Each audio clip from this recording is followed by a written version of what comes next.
Ito para po sa inyong kaalaman kasi yung pong reshuffle, revamp o pagpapalit ng mga gabinete ng Pangulo ay isa hong national concern, national issue ngayon.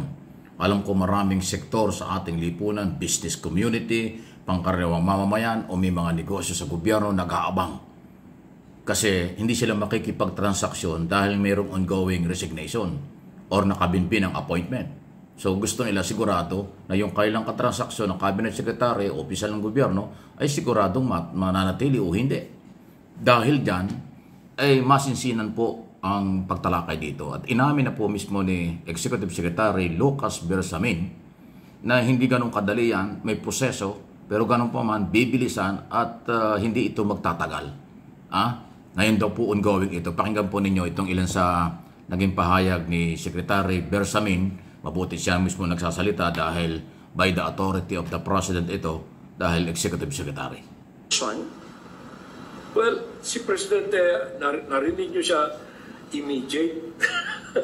But you know, humanly possible na evaluation is one at a time. Hindi mo pwedeng i-lump sum yung mga cabinet secretaries because each has a different area of responsibility. Each has a burden that is different from the other, from the next one. If you will give me the liberty of saying, yung pag-evaluate, you must also be careful. Hindi ka pwedeng arbitrary dyan. You know that the President loves us all. And he joked yesterday during that presentation in the Kalayaan Hall when he was saying, I greet also the members of the cabinet. Do I still have a cabinet? Sabi niya, no? But that's not the reality of it. There is an evaluation ongoing now of performance. But each cabinet secretary will be evaluated depende sa tasks, depende sa goals ng kanyang department or agency. Sir, former ES Vic Rodriguez said that there's no need for courtesy resignation, to call for courtesy resignation of all cabinet secretaries because the core problem is the President himself. Optics lang daw. Alam mo si Vic Rodriguez, daldal ng daldal yan eh. Do you listen to him? Why was he taken out of the office? Wala pa siyang 3 buwan.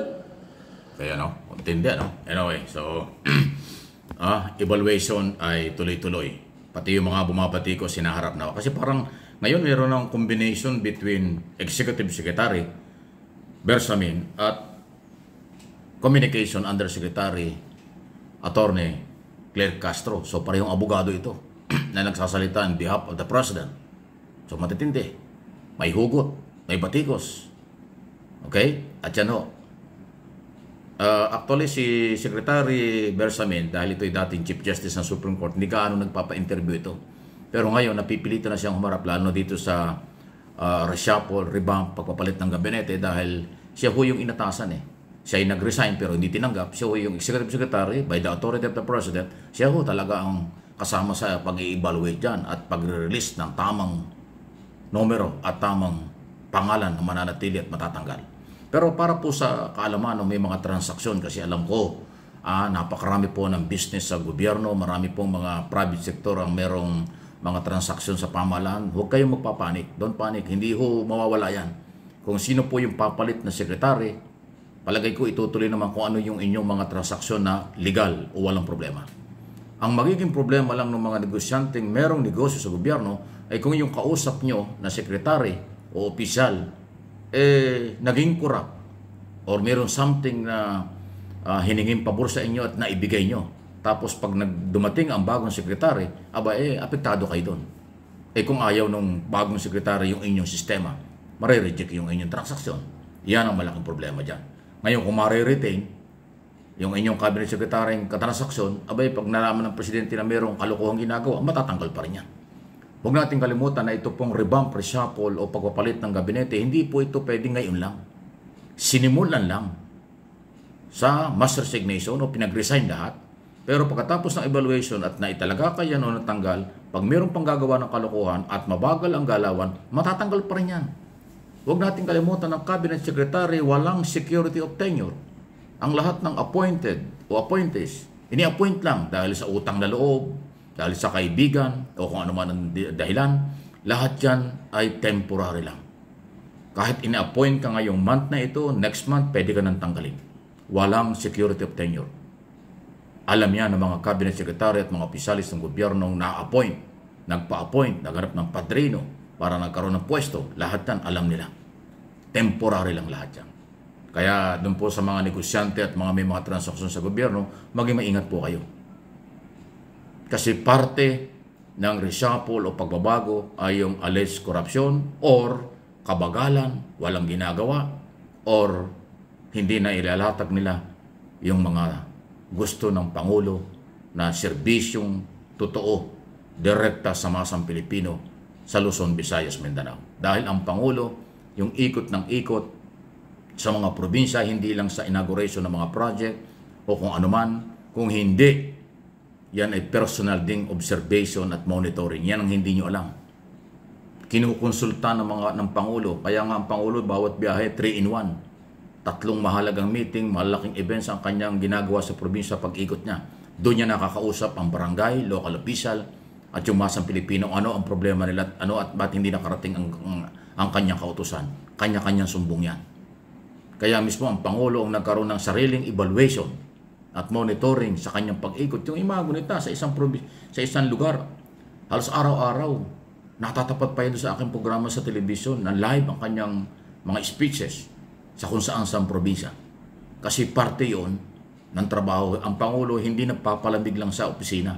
Hindi tumatambay lang sa opisina. Araw-araw umiikot sa mga probinsya. Yun ang isa sa dahilan. Nakita niya yung kakulangan, kabagalan ng ibang departamento, ibang sekretary sa mga implementation ng kanyang mga policy, direktiba at order. Yun po yun, pinanguhugutan at malalim yun. Hindi yun maididinay ng isang cabinet secretary. Baka mamaya yung cabinet secretary dyan mas madalang pa sa sikat ng araw kung magpunta sa probinsya. Isamantalang ang cabinet secretary nationwide ang scope niyan. Kahit saan siya magpunta, meron siyang obligasyon. Luzon, Visayas, Mindanao. Kung yung cabinet secretary lagi lang nasa opisina, dito sa Metro Manila, nagpapalamig at puro meeting lang, hindi niya nakikita ng personal ang implementation ng kanyang mga project sa probinsya.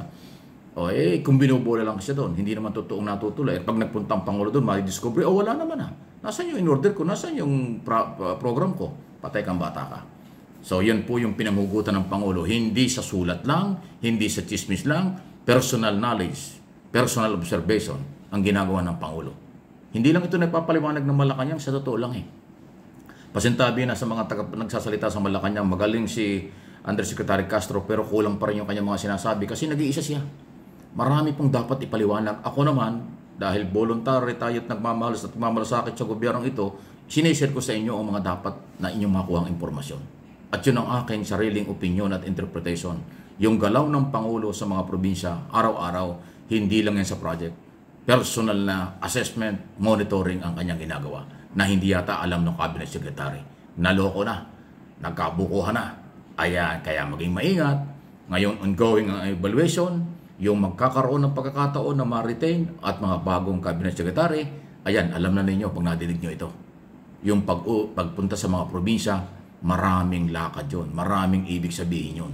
Hindi yun pasyal-pasyal lang, hindi inauguration lang yun, hindi inspection lang yun.